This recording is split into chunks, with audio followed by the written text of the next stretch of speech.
Bismillahirrahmanirrahim. Assalamualaikum warahmatullahi wabarakatuh. Perkenalkan kami dari kelompok 2 yang terdiri dari 5 anggota, yaitu Muhammad Fahrul, Indah Wulansari, Muhammad Taufik Enre, Santi Padendenan, dan Nurul Inayah Abrar. Kali ini kami akan menjelaskan serta memaparkan materi mengenai gambaran pendidikan kejuruan di United Kingdom dan Afrika. Yang pertama yaitu gambaran pendidikan kejuruan di negara United Kingdom atau biasa disebut dengan negara Inggris. Model pendidikan vokasi atau kejuruan yang dilaksanakan di Inggris Raya sesungguhnya dapat menjadi salah satu rujukan terbaik untuk bisa dilaksanakan di dalam sistem pendidikan vokasi di Indonesia. Mengapa demikian? Nah, sebagai salah satu negara maju, Inggris Raya telah mengembangkan model pendidikan dan latihan yang telah mengalami berbagai penyesuaian dengan tuntutan dan perkembangan zaman. Dengan pengalaman panjang ini, Inggris Raya telah mampu bertahan dan tampil sebagai salah satu penyedia pendidikan terbaik di dunia. Memang perlu diakui bahwa pendidikan lapangan pekerjaan akan selalu maju lebih pesat dibandingkan dengan program pendidikan yang telah menyiapkan tenaga-tenaga pengisi lapangan pekerjaan tersebut. Pada tahap awal program penataan pendidikan vokasi ini, pemerintah melalui Kementerian Pendidikan dan Kebudayaan atau Kemdikbud dan Kementerian Riset Teknologi dan Pendidikan Tinggi atau Kemristekdikti aktif melakukan kaji banding terhadap praktik-praktik terbaik di berbagai negara, baik di Amerika, Eropa, Australia, maupun Asia. Sistem pendidikan vokasi atau Vocational Education Training di Inggris dimulai dari jenjang pendidikan menengah hingga pendidikan tinggi. Pada pendidikan vokasi, peserta didik belajar hal-hal praktik yang berhubungan langsung dengan pekerjaan. Selanjutnya, ada dua tipe atau jalur pendidikan vokasi. Yang pertama, vokasi yang berfokus pada pembelajaran di institusi, baik itu sekolah vokasi maupun institusi profesional.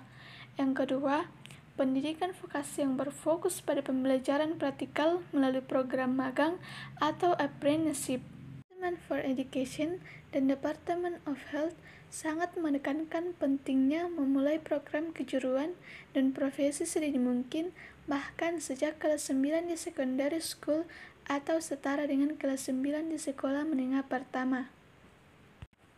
Untuk mendukung kurikulum maupun kegiatan ekstrakurikuler dengan tujuan pendidikan kejuruan ini, pihak pemerintah Inggris juga menekankan pentingnya sekolah untuk memiliki program bimbingan karir tanpa terkecuali untuk para peserta didik yang memerlukan bantuan spesifik. Program bimbingan karir yang dapat sekolah berikan biasanya berkisar pada pengalaman bekerja paruh waktu, program mentoring, pengenalan terhadap kegiatan kewirausahaan, seminar karir dengan pembicara yang handal dan kompeten di bidangnya, serta pengenalan siswa terhadap tokoh-tokoh panutan sesuai dengan cita-cita mereka. Baiklah, saya Muhammad Taufik Endre akan melanjutkan penjelasan mengenai gambaran pendidikan kejuruan di luar negeri. Berikut gambaran pendidikan kejuruan di negara Afrika, yaitu negara Afrika Selatan. Afrika Selatan termasuk kategori yang memiliki karakteristik pertumbuhan angkatan kerja yang tinggi, namun memiliki pertumbuhan lapangan kerja yang rendah serta tingkat pengangguran yang tinggi, terutama di sektor informal. Ini berbeda dengan negara kita Indonesia yang dikategorikan sebagai negara dengan pertumbuhan angkatan kerja yang tinggi dan memiliki pertumbuhan lapangan kerja yang juga tinggi serta tingkat pengangguran yang rendah. Berikutnya yaitu gambaran umum pendidikan pelatihan kejuruan di negara Afrika Selatan. Yang pertama yaitu reformasi bidang pendidikan dan pelatihan di Afrika Selatan harus dilihat dari konteks terjadinya perubahan politik yang terjadi. Jadi negara tersebut pendidikannya berhubungan dengan kondisi politik yang terjadi. Kedua, dibatasinya untuk mendapat pendidikan dasar dan karena rendahnya kualitas pendidikan yang ada. Jadi masyarakat di negara tersebut dibatasi untuk memperoleh pendidikan dasar disebabkan oleh rendahnya kualitas pendidikan yang tersedia.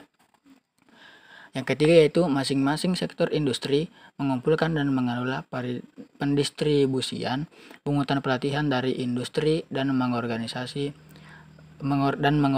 pelatihan di perusahaan-perusahaan. Yang keempat, tidak ada sistem yang terstruktur dengan baik. Yang kelima, Pemerintah cenderung mengandalkan institusi yang sudah ada daripada membentuk lembaga baru untuk mendukung jalannya reformasi. Yang terakhir yaitu NEDLAC atau National Economic Development and Labor Council, itu merupakan dewan yang mengatur atau menentukan arah dan kebijakan pendidikan pada pelatihan vokasional pada negara tersebut. Oke, baik. Selanjutnya yaitu sistem pendidikan dan pelatihan vokasi.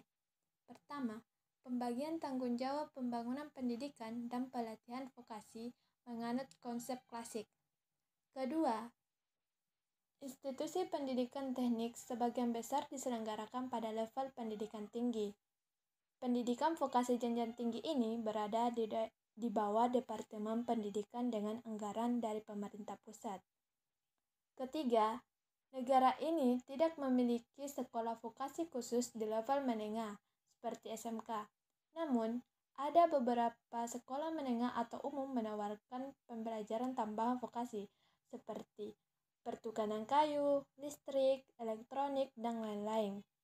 Keempat, berdasarkan Undang-Undang Pelatihan Tenaga Kerja tahun 1990, tanggung jawab utama pelatihan bagi pekerja sektor formal ada di perusahaan, sementara pemerintah hanya sebagai pendukung.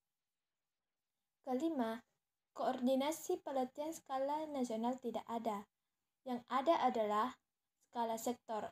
Ini menyebabkan kesulitan dalam mengantisipasi dinamika sekolah negara secara keseluruhan. Dewan Pelatihan Industri sesuai kebutuhan, dewan inilah yang merencanakan dan melaksanakan pelatihan di sektor masing-masing. Keenam yaitu, negara menyediakan anggaran khusus untuk pelatihan sektor informal dan masyarakat berkebutuhan khusus seperti penganggur dan rakyat miskin. Namun, ini tidak ditangani secara baik karena alokasi anggaran sangat kecil. Reformasi pendidikan dan pelatihan vokasi. Reformasi pendidikan dan pelatihan vokasi adalah bagian sentral dari gelombang perubahan sosial dan kelembagaan di negeri ini. Dua aspek penting yang tidak ditangani dengan baik, yaitu pembangunan sistem pendidikan dan pelatihan serta penataan pasar kerja yang baik. Tekanan publik untuk melakukan perubahan dalam pembangunan SDM serta pendidikan dan pelatihan vokasi sudah sangat kuat. Adanya National Qualification Framework adalah aspek penting dalam menyeimbangkan kesempatan antara warga kulit hitam dan kulit putih serta antara pelatihan untuk sektor formal dan informal. Strategi pengembangan keterampilan nasional dibuat secara komprehensif, mencakup pelatihan untuk in-service dan free service, dan juga pembangunan pelatihan untuk sektor formal dan informal. Program leadership juga adalah suatu inovasi yang memperluas skala cakupan program magang dan sistem ganda agar kegiatan pelatihan lebih dekat dengan industri dan berfokus pada pemberian pengalaman kerja langsung. Program pelatihan vokasi dengan biaya pemerintah terbuka untuk dilaksanakan oleh lembaga pemerintah ataupun swasta.